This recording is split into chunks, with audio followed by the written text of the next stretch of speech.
जय हिंद दोस्तों। काफ़ी दिन हो गया हम लोग क्लास नहीं ले पाए हैं। कुछ ऐसी समस्याएं लगातार बनती रही जिनकी वजह से क्लास ले पाना संभव नहीं हो पाया था। लेकिन आज हम लोग फिर से क्लास स्टार्ट करेंगे और पुरानी सारी समस्याओं के लिए क्षमा प्रार्थी हैं। आइए आज हम लोग एक नए सिरे से फिर से विश्व के भूगोल का अध्ययन करते हैं और इस कड़ी में आज हम लोग घास के मैदान का अध्ययन करेंगे, जो प्रत्येक परीक्षाओं में एक ना एक प्रश्न आते रहते हैं कि उष्णकटिबंधीय कौन से घास के मैदान हैं, शीतोष्णकटिबंधीय कौन से घास के मैदान हैं, सवाना घास के मैदान कहाँ हैं, पंपास घास के मैदान कहाँ हैं। तो इन सारे बातों का अध्ययन हम लोग करते हैं और मेरी कोशिश होगी कि अब लगातार सीरीज आती रहे। इससे पहले हम लोगों ने मैपिंग के बारे में 11 वीडियोज पर चर्चा कर लिया है, 11 क्लास हम लोग ले लिए हैं। तो देर ना करते हुए आइए हम लोग क्लास को स्टार्ट करते हैं। तो सबसे पहले वही पुरानी बात है कि यदि आपको क्लास ढंग से पढ़ना है तो आप कापी और पेन लेकर के बैठ जाएं और कापी और पेन लेकर के सबसे पहले आप क्या करेंगे कि विषुवत रेखा का निर्धारण करेंगे, 0 डिग्री रेखा का निर्धारण कर लेंगे अपने मैप में। बहुत जीरो से पढ़ने वाले हैं हम लोग, बिल्कुल ही कोई बात नहीं रटना है। तो मैप में हमारे आप भी अपने मैप को देखेंगे और 0 डिग्री रेखा, जिसको विषुवत रेखा या भूमध्य रेखा कहते हैं, कुछ इस तरह से हम लोग उसको खींच लेते हैं। ठीक है ना। तो यह है 0 डिग्री रेखा या भूमध्य रेखा या विषुवत रेखा, जिसको हम लोगों ने इस तरह से खींच लिया। ठीक है। इसके ऊपर 23.5 डिग्री पर कर्क रेखा होगी। यहां से आप कर्क रेखा को खींच लीजिए और सीधे चले आइए कहाँ, कैलिफोर्निया के ठीक नीचे से, मैक्सिको से होते हुए, हवाना के ऊपर से होते हुए सीधे आप ऊपर की ओर आइए, पश्चिमी सहारा, मोरितानिया और फिर माली और फिर अल्जीरिया, नाइजर के ऊपर, चाड़ के ऊपर, लीबिया और मिस्र से होते हुए। अब मिस्र की कौन सी झील पड़ती है कर्क रेखा पर? तो नासेर झील पड़ती है। हम लोग पढ़ चुके हैं सारी चीजें वीडियोज में कि मिस्र के नासेर झील से होकर कर्क रेखा आगे बढ़ती है, लाल सागर से होते हुए सऊदी अरब में प्रवेश करती है और फिर संयुक्त अरब अमीरात और ओमान से होते हुए और फिर यह आ जाती है कहाँ, गुजरात में। और गुजरात से भारत में आते हुए बांग्लादेश से होकर के यह आगे निकलती है म्यांमार और चीन से होते हुए फिर ताइवान को टच करके आगे की ओर निकल जाती है। ठीक है ना। अब हम क्या बोलेंगे कि 0 डिग्री के 23.5 डिग्री ऊपर या भूमध्य रेखा के 23.5 डिग्री ऊपर क्या पड़ता है, कर्क रेखा पड़ता है। और ठीक इसी तरह से नीचे 23.5 डिग्री नीचे की ओर से हम लोग एक रेखा खींच लेंगे जिसको कहा जाएगा मकर रेखा। यह सारी बातें एकदम से हम लोग स्पष्ट कर लेंगे। आप जैसे जैसे मैं बताता जाऊं आपको करते जाना है अपने मैप पे। और यदि आप कॉपी पेन लेके बैठे हैं तो आप कोशिश करिए कि आप कॉपी पेन की सहायता से मैप भी बनाते रहिए। ठीक है ना। अब जो मकर रेखा है, जो मकर रेखा आप खींच रहे हैं, मकर रेखा जब ऑस्ट्रेलिया में पहुंचती है तो ऑस्ट्रेलिया की एक झील है कार्नेगी झील, कार्नेगी झील से होकर गुजरती है। यह बातें याद रखना है कि मकर रेखा ऑस्ट्रेलिया के किस झील से होकर गुजरती है, तो कार्नेगी झील से होकर के गुजरती है। यह बातें हम लोगों को याद रख लेना है। ठीक है। अब पहले थोड़ा सा हम लोग अध्ययन कर लें जो है इसके बारे में। तो 0 डिग्री रेखा या भूमध्य रेखा के 23.5 डिग्री ऊपर और 23.5 डिग्री नीचे का जो क्षेत्र है, सूर्य जो है इस क्षेत्र में पूरे वर्ष लंबवत चमकता है। तो पूरे वर्ष लंबवत चमकने के कारण इन क्षेत्रों में गर्मी खूब होती है, जिस कारण से इस क्षेत्र को उष्णकटिबंधीय क्षेत्र कहा जाता है। क्या कहा जाता है? उष्णकटिबंधीय क्षेत्र कहा जाता है। क्यों कहा जाता है? अगर आता है कि क्यों कहा जाता है, तो सीधी सी बात है कि विषुवत रेखा के 23.5 डिग्री ऊपर से 23.5 डिग्री नीचे तक पूरे वर्ष सूर्य लंबवत चमकता रहता है, जिस कारण से सूर्य की गर्मी यहाँ पर तीव्र होती है और इस कारण से इस क्षेत्र को उष्णकटिबंधीय क्षेत्र कहा जाता है। यानी कि जो घास के मैदान ऊपर कर्क रेखा से नीचे मकर रेखा के बीच में पाए जाएंगे उन्हें हम कहेंगे उष्णकटिबंधीय घास के मैदान, और जो इनके बाहर पाए जाएंगे उन्हें हम कहेंगे शीतोष्ण कटिबंधीय घास के मैदान। ठीक है ना। तो अब आइए हम लोग स्टार्ट करते हैं। तो सबसे पहले जो है वह अमेरिका में पाया जाता है। अमेरिका में कहां? मैक्सिको से हो करके सटा हुआ है। अमेरिका का निचली सिरा और मैक्सिको का यह सिरा यहां पर पाया जाता है प्रेयरी घास का मैदान। पॉइंट नोट करके लिखना है, यहां पर कौन से घास का मैदान पाया जाता है? तो प्रेयरी घास का मैदान पाया जाता है। कहां पाया जाता है? तो अमेरिका में पाया जाता है। यह बातें क्लियर हो गई ना। अब ध्यान दीजिए कि जो प्रेयरी का घास का मैदान इन क्षेत्रों में फैला हुआ होगा वह मकर रेखा के ऊपर स्थित है, और मकर रेखा के ऊपर स्थित होने के कारण हम क्या कहेंगे कि जो प्रेयरी है वह शीतोष्ण कटिबंधीय घास का मैदान है। समझ में आ गया ना कि प्रेयरी कैसा घास का मैदान होगा? तो वह शीतोष्ण कटिबंधीय घास का मैदान होगा। इस घास के मैदान में गेहूं, गन्ना, जौ, मक्का इत्यादि चीजों की खेती की जाती है। ठीक है ना। अब इसके नीचे चले आइए आप। नीचे आने पर यहां ध्यान देना है, यह है पनामा सिटी, जहां पर पनामा नहर बना हुआ है। या पनामा नहर कहां बना हुआ है? तो यह दक्षिणी अमेरिका के ठीक ऊपर, अमेरिका को जोड़ने के लिए किसके पास में बना हुआ है? कोलंबिया के पास में बना हुआ है। यह बातें एकदम से क्लियर रखना है। अब हम दक्षिण अमेरिका में देखेंगे तो ध्यान दीजिए, दक्षिण अमेरिका में ब्राजील को लेकर के बना हुआ है लापेज घास का मैदान। कौन सा घास का मैदान है? लापेज घास का मैदान। लापेज घास का मैदान कहां है? तो दक्षिणी अमेरिका महाद्वीप में है। कहां पर है? तो ब्राजील से सटा हुआ है। कहां पे है? तो ब्राजील से सटा हुआ है लापेज घास का मैदान। अब हम जानते हैं कि यहां से यहां तक का क्षेत्र उष्णकटिबंधीय कहलाता है। यानी जो लापेज घास के मैदान होंगे वे कैसे होंगे? उष्णकटिबंधीय घास के मैदान होंगे। ठीक है। अब आ जाएंगे हम लोग अर्जेंटीना में। यह है अर्जेंटीना। अर्जेंटीना के बारे में हम लोग जान लेते हैं थोड़ा सा। अर्जेंटीना के बारे में थोड़ा सा हम लोग अध्ययन कर लेते हैं। तो अर्जेंटीना और चिली, यह देश फैला हुआ है चिली, और यह आगे की ओर है अर्जेंटीना। अर्जेंटीना और चिली नीचे की तरफ जहां पर मिलते हैं उस बिंदु को कहा जाता है हार्न अंतरीप। क्या कहा जाता है? हार्न अंतरीप कहा जाता है। ध्यान दीजिएगा कि नीचे अर्जेंटीना और चिली जिस बिंदु पर मिलते हैं उसको हार्न अंतरीप कहा जाता है। हार्न अंतरीप के ठीक नीचे स्थित है ड्रेक जलमार्ग। ड्रेक जलमार्ग कहां पड़ता है? तो अटलांटिक महासागर में पड़ता है। दक्षिणी अमेरिका के ठीक नीचे पड़ता है। उसके ऊपर है हार्न अंतरीप, जहां पर अर्जेंटीना और चिली के सबसे निचले बिंदु मिलते हैं। यह बातें यहां पर जान लेना है। अब इस अर्जेंटीना में पंपास घास के मैदान पाए जाते हैं। पंपास घास के मैदान कहां पाए जाते हैं? अर्जेंटीना में। भाई अर्जेंट में पंप का ही तो प्रयोग करेंगे। यदि आप साइकिल से जा रहे हैं हवा का में तो क्या करेंगे? अर्जेंट में आप पंप का प्रयोग करेंगे। तो अर्जेंटीना में पंपास घास का मैदान पाया जाता है। यह बातें ध्यान देना है। अब यह जो पंपास घास का मैदान है या पूरी अर्जेंटीना अधिकतर क्या है? यहां से लेकर के और यहां तक फिर वही बात आ गई कि उष्णकटिबंधीय है, लेकिन अर्जेंटीना तो उष्णकटिबंध से बाहर है। यानी कि यह घास का मैदान कैसे घास का मैदान हो जाएगा? तो यह घास का मैदान शीतोष्ण घास का मैदान हो जाएगा। अब एक बार फिर से इधर देखो तो प्रेयरी घास का मैदान कैसा मैदान है? शीतोष्ण। पंपास कैसा है? शीतोष्ण। लेकिन लापेज कैसा है? उष्णकटिबंधीय घास का मैदान है, क्योंकि यह कर्क और मकर रेखा के बीच में स्थित है। इतनी बातें क्लियर हो गई है। अब हम लोग आ जाते हैं अफ्रीका महाद्वीप में। अफ्रीका महाद्वीप में आइए देखते हैं। तो अफ्रीका महाद्वीप में यह है विषुवत रेखा।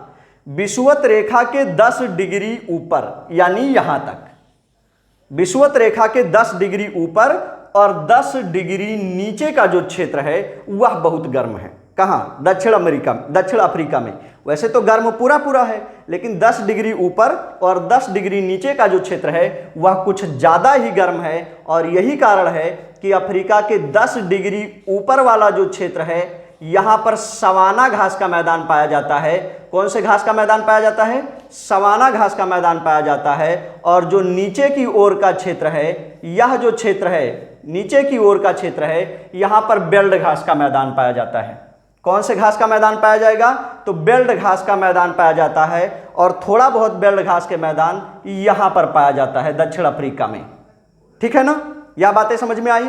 तो बेल्ट और सवाना, जो थोड़ा बहुत बेल्ट यहां है और सवाना यहां है, यह दोनों एक हिसाब से कैसे होंगे? तो उष्णकटिबंधीय घास के मैदान होंगे, लेकिन थोड़ा सा बेल्ट घास का मैदान दक्षिण अफ्रीका में फैला हुआ है नीचे की ओर, इसलिए यहां का जो हिस्सा होगा वह कैसा हो जाएगा? तो वह शीतोष्णकटिबंधीय घास का मैदान होगा। और एक पते की बात कि इसी दक्षिण अफ्रीका में, इसी बेल्ट घास के मैदान में यहां पर विश्व प्रसिद्ध एक भेड़ पाई जाती है। कौन सी भेड़ है? मेरिनो भेड़ पाई जाती है। तो मेरिनो भेड़ कहां पाई जाती है? दक्षिण अमेरिका में बेल्ट घास के मैदान में पाई जाती है। यह बातें जान लेना है, ठीक है ना। तो अफ्रीका में दो चीजें, एक तो सवाना घास का मैदान और एक बेल्ट घास का मैदान। तीसरा क्यों महत्वपूर्ण है? मेरिनो बकरी पाई जाती है यहां पर, यह बात भी हम लोगों को याद रख लेना है।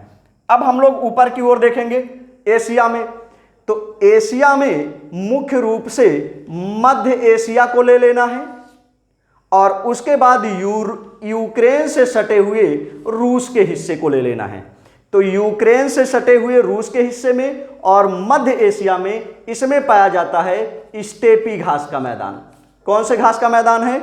स्टेपी घास का मैदान। अब हम जानते हैं कि यह दोनों क्षेत्र उष्णकटिबंधीय से बाहर है, यानी कि स्टेपी शीतोष्णकटिबंधीय घास का मैदान है। यह बातें बिल्कुल क्लियर कर लेना है। स्टेपी कैसा मैदान है? शीतोष्णकटिबंधीय। कहां पाया जाएगा? रूस के कुछ हिस्से में, यूक्रेन में और मध्य एशिया में पाया जाएगा। सवाना उष्णकटिबंधीय कहां पाया जाएगा? अमेरिका में, अफ्रीका में। बेल्ट अफ्रीका में निचले सिरे पर। फिर इधर लापेज, तो लापेज ब्राजील में, पंपास अर्जेंटीना में, प्रेयरी अमेरिका में। इतनी बातें हमको यहां से क्लियर कर लेना है, ठीक है ना। अब यूरोप में देखें तो यह एक देश है हंगरी। राजधानी कहां है? बुडापेस्ट इसकी राजधानी है। हंगरी में एक घास का मैदान पाया जाता है, वह है पुस्ताज। कौन से घास का मैदान है? तो पुस्ताज घास का मैदान हंगरी में पाया जाता है, और यह भी इस रेखा से बाहर है, यानी यह भी एक प्रकार का शीतोष्णकटिबंधीय घास का मैदान है। यह बातें भी स्पष्ट कर लेना है, ठीक है। अब हम लोग फोकस करते हैं ऑस्ट्रेलिया महाद्वीप पर। इधर के हो गए ना, ऑस्ट्रेलिया महाद्वीप पर देखते हैं। एक एक पॉइंट जितना बताते जाएं आपको नोट करते हुए जाना है, और मैप के माध्यम से पढ़ना है, और हो सके तो अपने मैप पे लिख लेना है यह बात। ऑस्ट्रेलिया महाद्वीप पे आइए और देख लीजिए। तो पहले तो थोड़ा बहुत ऑस्ट्रेलिया महाद्वीप के बारे में हम लोग जान लेते हैं। क्या जान लेते हैं? यह ऑस्ट्रेलिया महाद्वीप है। ऑस्ट्रेलिया अपने आप में एक देश भी है, और एक महाद्वीप भी है, और एक द्वीप भी है। द्वीप इसलिए है क्योंकि चारों तरफ जल से घिरा हुआ है। महाद्वीप इसलिए है क्योंकि यह एक स्वतंत्र प्लेट के रूप में निर्मित हुआ था, और यह स्वयं का एक देश भी है। यह बातें जान लेना है। ऑस्ट्रेलिया के ठीक नीचे स्थित है तस्मानिया। ऑस्ट्रेलिया के ठीक नीचे स्थित है तस्मानिया। ऑस्ट्रेलिया को तस्मानिया से अलग करता है बास जल संधि। कौन सी जल संधि? तो नोट करके लिख लीजिएगा कि ऑस्ट्रेलिया को तस्मानिया से अलग करती है बास जल संधि। और बास जल संधि जोड़ता किसको है? तो हिंद महासागर के जल को दक्षिणी प्रशांत महासागर के जल से जोड़ता है। हिंद महासागर के जल को दक्षिणी प्रशांत महासागर के जल से बास जल संधि जोड़ता है। ऑस्ट्रेलिया को तस्मानिया से बास जल संधि अलग करता है। यह बातें भी हमको जान लेना है। इसके अलावा ऑस्ट्रेलिया की दो नदियां प्रसिद्ध है। एक है मूरे नदी और दूसरा है डार्लिंग नदी। एक है मूरे नदी और दूसरा है डार्लिंग नदी। मूरे डार्लिंग नदी दोनों कहां पर हैं? दोनों ऑस्ट्रेलिया में हैं। इसी मूरे और डार्लिंग नदी के बीच में घास का मैदान फैला हुआ है। यह बातें समझ लेना है। इसी मूरे और डार्लिंग के बीच में घास का मैदान फैला हुआ है। इस घास के मैदान को कहा जाता है डाउन्स। क्या कहा जाता है? तो डाउन्स घास का मैदान कहा जाता है। यह बात याद रखना है। पढ़ते समय आपको हिम्मत नहीं हारना है। कितने भी पसीने हो जाएं, कितनी भी गर्मी हो जाए, कुछ भी हो जाए, जिंदगी जीने के दो ही तरीके हैं, या तो दास बन के जियो या बॉस बन के जियो। अगर बॉस बन के जीना है तो मेहनत करना सीखो, अगर दास बन के जीना है तो फिर ऐसे जीते रहो। तो डाउन्स घास के मैदान कहाँ हैं? ऑस्ट्रेलिया में है।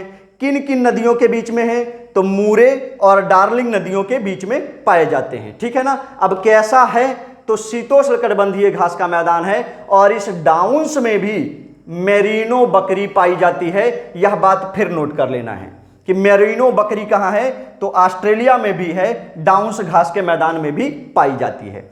अब थोड़ा सा ध्यान देना है, इसी ऑस्ट्रेलिया के झीलों को लिख लीजिएगा, हेडिंग डाल लीजिएगा ऑस्ट्रेलिया के झील, और लिख लीजिएगा, क्या लिख लीजिएगा कि ऑस्ट्रेलिया में मैकाय झील पाई जाती है, ऑस्ट्रेलिया में कार्नेगी झील पाई जाती है, ऑस्ट्रेलिया में मूरे झील भी है, मूरे नदी भी है, ऑस्ट्रेलिया में बार्ले झील पाई जाती है। यह बात भी हम लोगों को ध्यान दे देना है।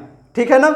अब ऊपर की ओर थोड़ा सा अगर क्लियर हो जाए तो और अच्छी बात हो जाएगी। तो ऊपर के ऑस्ट्रेलिया में, ऑस्ट्रेलिया के ऊपर में बसा हुआ है पापुआ न्यू गिनी, ऑस्ट्रेलिया के ऊपर बसा हुआ है पापुआ न्यू गिनी। अब ऑस्ट्रेलिया को पापुआ न्यू गिनी से कौन अलग करता है, तो इस बीच में है टॉरस जल संधि। लिख लेना यह बात कि ऑस्ट्रेलिया को पापुआ न्यू गिनी से कौन अलग करता है, तो टॉरस जल संधि ऑस्ट्रेलिया को पापुआ न्यू गिनी से अलग करती है। यह बात जान लेना। अब जोड़ता किसको किसको है, तो जोड़ता है आराफुरा सागर के जल को किससे, प्रशांत सागर से। आराफुरा सागर के जल को प्रशांत महासागर के जल से जोड़ता है। आराफुरा में पानी कहां से आता है, तो तिमोर सागर से आता है। तिमोर सागर में पानी कहां से आता है, तो हिंद महासागर से आता है। हिंद महासागर का जल तिमोर सागर में, तिमोर सागर का जल आराफुरा सागर में, आराफुरा सागर का जल इस बीच में स्थित है टॉरस जल संधि, उससे होते हुए कहां पहुंच जाता है, प्रशांत महासागर में पहुंच जाता है। यह बातें हमको क्लियर कर लेनी है।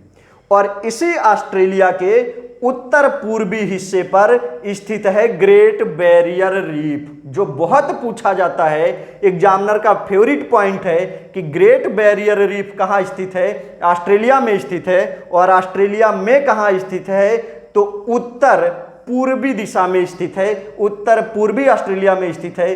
किसमें स्थित है, कोरल सागर में स्थित है। कोरल सागर कहाँ पड़ता है, तो प्रशांत महासागर में स्थित है। कोरल सागर कहाँ स्थित है, तो प्रशांत महासागर में स्थित है। यह बातें भी हमको क्लियर कर लेना है। अब इसी ऑस्ट्रेलिया के दक्षिण पूर्व की ओर देखेंगे तो पड़ता है न्यूजीलैंड। क्या पड़ता है, न्यूजीलैंड पड़ता है। ध्यान दीजिएगा न्यूजीलैंड के बारे में। ऑस्ट्रेलिया के दक्षिण पूर्व में है न्यूजीलैंड। ऑस्ट्रेलिया और न्यूजीलैंड के बीच में पड़ता है तस्मान सागर। कौन सा सागर है, तस्मान सागर पड़ता है। कहां, तो न्यूजीलैंड और ऑस्ट्रेलिया के बीच में पड़ता है तस्मान सागर। समुद्र पूछा जाए किस समुद्र में स्थित है, तो दक्षिणी प्रशांत में स्थित है तस्मान सागर। यह बातें ध्यान दे देना है। और न्यूजीलैंड के ठीक ऊपर स्थित है प्लेंटी की खाड़ी। कौन सी खाड़ी स्थित है, प्लेंटी की खाड़ी स्थित है।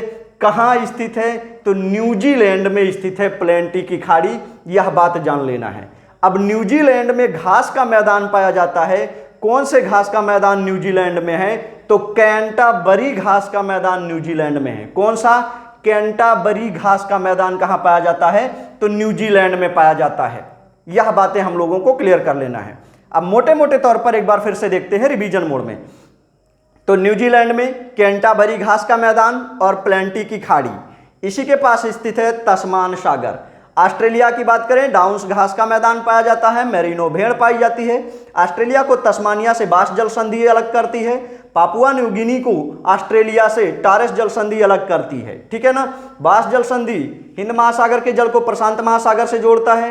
टॉरस जल संधि आराफुरा, तिमोर, हिंद महासागर को किससे जोड़ता है, प्रशांत महासागर से जोड़ता है। आ जाइए अफ्रीका में, तो ऊपर सवाना घास का मैदान, नीचे जो है बेल्ट घास का मैदान, यहाँ जो है बेल्ट घास का मैदान पाया जाता है। यह बातें भी क्लियर हो गई है। यहाँ आ जाएंगे तो मध्य एशिया में, यूक्रेन में और रूस के कुछ हिस्से में पाया जाता है स्टेपी घास का मैदान। इधर आ जाएंगे दक्षिण अमेरिका में, तो ब्राजील के पास लापेज घास का मैदान, अर्जेंटीना में पंपास घास का मैदान, यहाँ पर स्थित है ड्रेक जलमार्ग, यहाँ पर स्थित है हार्न अंतरीप। फिर ऊपर की ओर बढ़ेंगे तो पनामा जल संधि कहाँ है, कोलंबिया के पास में पड़ता है। फिर और ऊपर जाएंगे मैक्सिको और अमेरिका से सटे हुए हिस्से में, तो यहाँ प्रेयरी घास के मैदान पाए जाते हैं। यह बातें क्लियर हो गई। अब ऊपर ऊपर की ओर देख लेंगे तो कनाडा में, और ऊपर की ओर रूस में तो उत्तरी कनाडा और उत्तरी रूस में पहले ही बता चुके हैं कि यहाँ टुंड्रा घास के मैदान पाए जाएंगे। तो इस तरह से यदि आप बार बार इसका रिवीजन करते रहते हैं तो घास के मैदान आपके अच्छे से रिवीजन हो जाएंगे। और इसके अलावा हमने जल संधियों के बारे में विस्तृत चर्चा कर लिया है, एक एक महाद्वीप के ऊपर विस्तृत चर्चा कर लिया है। तो मुझे उम्मीद है यह प्रोग्राम आप लोगों को एक बार फिर से बहुत पसंद आएगा।